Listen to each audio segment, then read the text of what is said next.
खुलुमबाय स्टुडियाव दं आं उदास्रि मोसाहारि आथिखालाव अमा फिसिनाय मावथांखियाव मावफुं सोद्रोमा राकेश ब्रह्मआ गोख्रों जांख्रिखांदों गुबुन जायगा आरो फरायसालिमायाव गुबुन गुबुन रोखोमनि उफेरा फोरोंखान्थि हाबाफारि लाबोनाय बायदिनो दिनैबो बिटिआर सोरखारनिफ्राय एमएस हिमराज इन्टारप्राइजनि बानजायनायाव बाक्सा जिल्ला सालबारि महकुमानि बेन्दोंनि सिमला पुलिस थानानि सिङाव थानाय हजुवानि कक्लाबारि साफागुरि फरायसालिमायाव ब्लक खोन्दोनि सोलोंथाइ फसंथानफोराव जाग्रा आदार आबाद मावनाय जुनार फिसिनाय आदबफोर जेरै अमा फिसिनाय बोरमा फिसिनाय हांसो फिसिनायनि सायाव उफेरा फोरोंखान्थि हाबाफारि लानाय जायो बे हाबाफारियावनो गुबुन गुबुन जायगानिफ्राय स्कलारफोर लाबोनानै फरायसाफोरनि गेजेराव सावरायहोयो आरो बे हाबाफारियाव बिटिआरनि मावफुं सोद्रोमा राकेश ब्रह्म बिथाङा गाहाय आलासि महरै बाहागो लाफैयो आरो 22 नं कक्लाबारि बियाबनि एमसिएलए मन्टु बर' बिथाङाबो बाहागो लाफैनानै फरायसाफोरजों सावरायो बेनि अनगायैबो बे हाबाफारियाव बाहागो लाफैनानै मेहेरगोनां खालामलाङो कक्लाबारि साफागुरि फरायसालिमानि गोरायुं जौस्रां बर' बिथाङा लोगोसे यम राकेश ब्रह्मआ खौरांगिरिनि सिगाङाव फोरमायनाय बायदिब्ला गाव ना फिसिनो जोबोद मोजां मोनो आरो बिथांनियाव गोबां गेदेर फख्रि दं आरो बे फख्रियाव बिथाङा 1,05,000निबो गोबां ना फिसिदों गावनि बेफोरबायदि एक्सपीरियेन्सखौ बयजोंबो सावरायलायनानै बिथां राकेश ब्रह्मआ सोरखारि साख्रिनिबो अनगायै बेफोरबायदि उफेरा हाबा मावनानै संसार सोलिनो हानाय बाथ्राखौ बुंथियो बेनि अनगायैबो गावनि गुबुन गुबुन आबाद मावनाय ना अमा आरो बोरमा फिसिनानै गोजोननाय मोनो बेखौबो बिथाङा फोरमायो केसिसि आमार जोंनि कक्लाबारि साफागुरि कलेज सिमला बेवहाय दिनै पिक मिशननि जि सेन्सिटाइजेसन प्रग्राम बेवहाय जोङो कलेजनि जाहा जि फरायसा फरायसुलिफोर दं बिसोरखौ लानानै अमा फिसिनायखौ गावनि जिउनि मोनसे पार्ट खालामनो हायो बेजोंहाय जोंनि जेरै डेनमार्क बायदि हादोरा जेरै जिबायदि दावखोदों अमाखौ लानानै थिग बिदिनो बिटिआर हालामाव स्पेसियेलि भारतनि बिथोरावनो बर' हारिया जोंना अमाजों मोजां मोनसे एटाचमेन्ट थानाय मोनसे हारि बेनिखायनो फरायसा फरायसुलिफ्रा जिहेतु बे बिसिनि जि एज 11 बा 12 क्लासाव जि स्टाडि खालामनायनि बिसोरा जिहेतु माइन्डसेट थायो बिथांमोनाव आरो एसे जों एडजास्टमेन्ट खालामनानै बिथांमोनखौ मोनसे मटिभेट खालामनो थाखाय बिथांमोनखौ जोङो सेस्था खालामदों मानगोनां प्रमद बर' सारनि जि सिन्था जे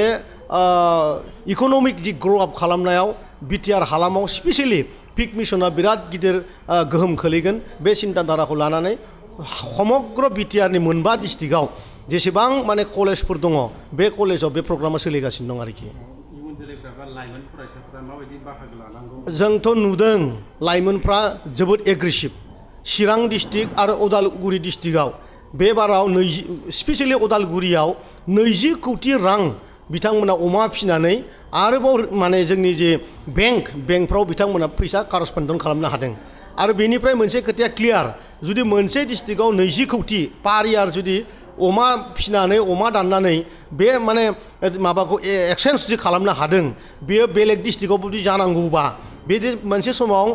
बांग्रिं महर लागोन अमा फिसिनाया बे खिन्थु एकदम खाथां होननानै जों नुदों आरोखि सोलोंथाइनि अनगायै उफेरा सोलोंथाइ लानाया गोनांथार होननानै 100% सोलोंथाइजों नोङो गावनि किसु नलेज लानो हायो खिन्थु प्रेक्टिकेलि जि माने लाइफखौ सापर्ट खालामनायाव आरो फैगौ समाव जिहेतु जोङो आं गासिबो बार बुंबोबाय थादों जे मानसिया जब सिकार खालामनाङा जब क्रिएटर जानांगौ माने सार्भिस होग्रा मानसि जानांगौ तो अमा फिसिनानै जुदि जों डेनमार्कआव नुबोबाय सासे माने सुबुङा 20टा 40टा 50टा लागि डाक्टार बिथांमोना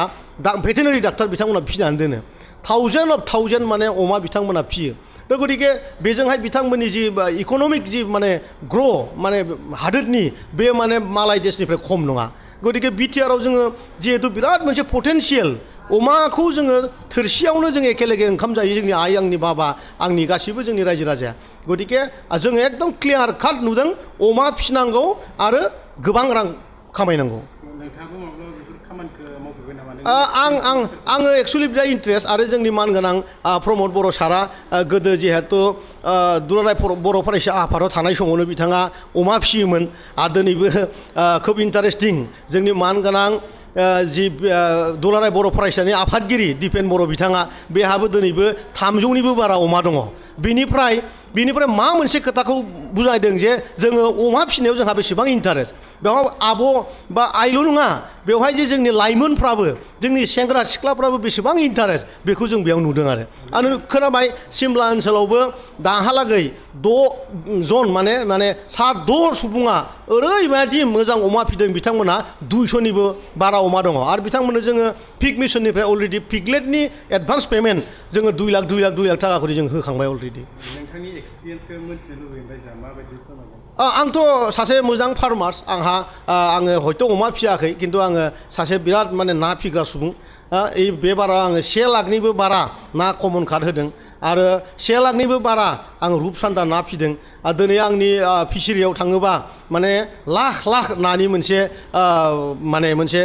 ना फिनाय मोनसे नियम खान्थिखौ रायजो राजायाबो सोलोंनो हागोन आङो फिसारि मोजां मोनग्रा माने ना फिग्रा मोजां मोनग्रा मानसिफोरखौ बहुद समाय बुंदों आंनि फुख्रियाव फै आरो नाखौ बोरै फियो नायफै दा आं बेनिफ्राय बहुद रां आं बेयाव आरजिनो हायो दा ओंखायनो जोंनि सेंग्रा सिख्लाफोरखौबो बुंबावगोन नोंसोरबो ना फिनायखौबो माने सोलोंनांगौ आरो गोबां ना फिनानै गोबां रांखान्थि खामायनांगौ आरोखि